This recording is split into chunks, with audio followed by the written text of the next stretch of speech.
Today was a maintenance day for Tilly.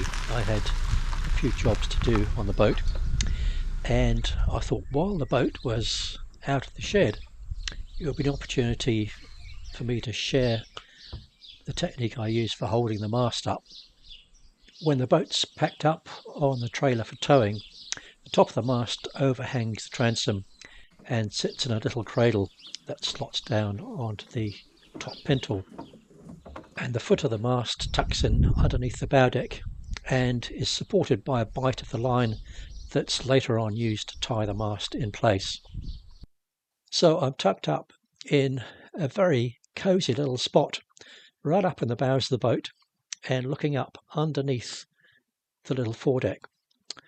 And so that's the stem of the boat and looking up at the underside of the foredeck here. And the stem and the foredeck are attached to each other with a hanging knee. There's a hole through the knee which I use to attach this single block and becket. The line that I use to tie in the mast is attached to the becket and then runs through a fair lead. And then this is the loop that goes around the mast, and it goes back in through another fair lead, around the block, and then out to a small cam cleat that's attached just underneath the edge of the foredeck.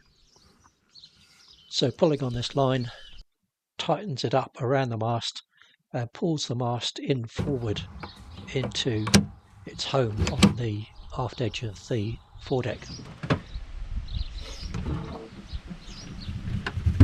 So as I lift the mast up into place, the heel of the mast still stays supported by the loop of line, and then once it's lifted up, I can pull it tight using the cam cleat to secure it.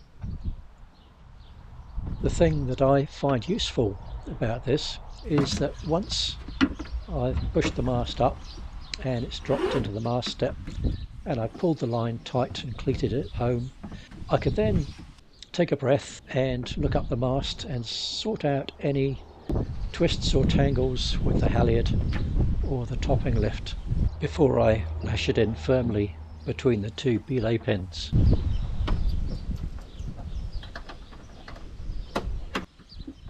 And if it's one of those days when I've forgotten to put the burgee up on the top of the mast, it's a small thing to drop the mast back down and remedy the situation.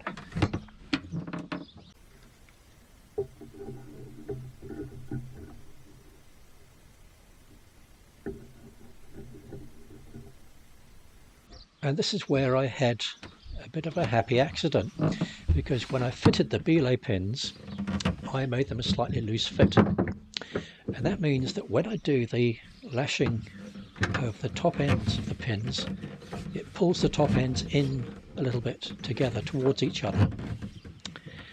And then when I go down, take the line down below the foredeck and do the lashing on the bottom end of the pins, it pulls the top ends out, and this tightens the lashing above the bow deck and makes the whole thing really tight and firm.